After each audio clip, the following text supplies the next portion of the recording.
if you really run into problems with salts, you really need to get hold of the local experts, because these are very localized conditions with localized solutions.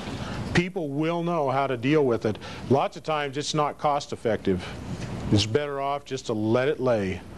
You know, that ground is not going to be productive without if it takes an excessive amount of dollars to reclaim it, it may not be effective.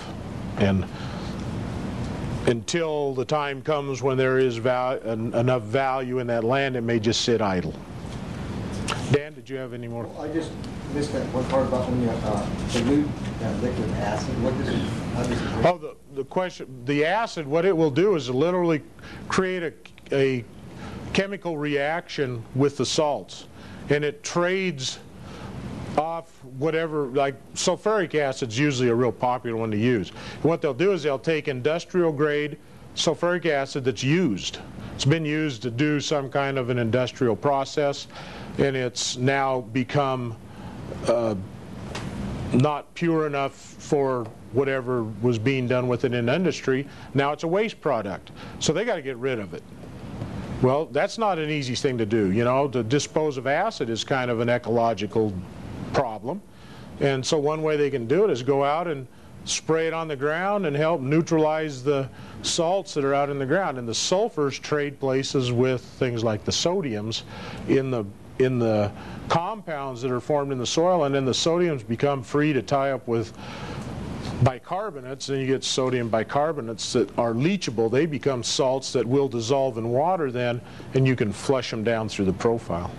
Do you know any other liquid acid brands or types other than sulfuric acid? Well, hydrochloric acid would be another major one that's used, because it's a very common industry-used acid for etching and things of whatever purposes they use acid for, and doing different, you know, I don't know where that stuff comes from, but it's out there.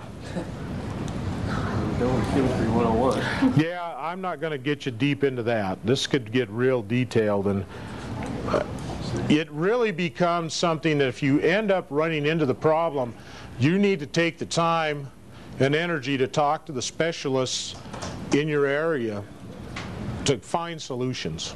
You know, and it might be on a golf course. You might have very small patches of this black alkali show up in this part of the country.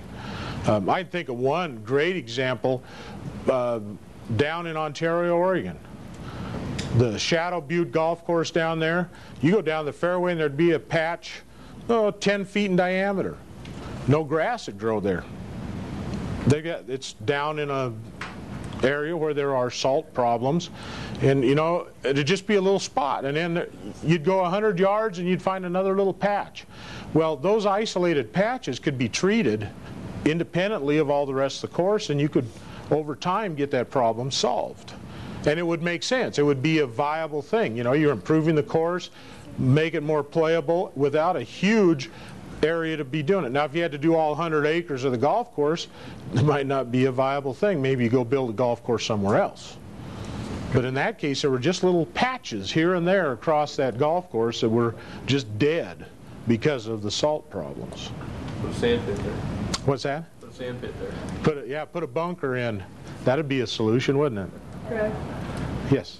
the black alkali kind of problems, are they evident right from the get-go, or is that something that develops, that becomes evident after, like the golf course thing? Well, the black alkali question is the black alkali evident from the beginning? Yeah, you would notice immediately when you walked into a piece of ground that had never been worked before, if it was raw ground, that patch wouldn't be growing hardly anything. If anything, it'd be a dead spot effectively out in the pasture or whatever it was that you're in. Or if it was in a crop, you'd have very minimal crop growth where that black alkali was, because there are just not many things that'll even grow where there's high salt content.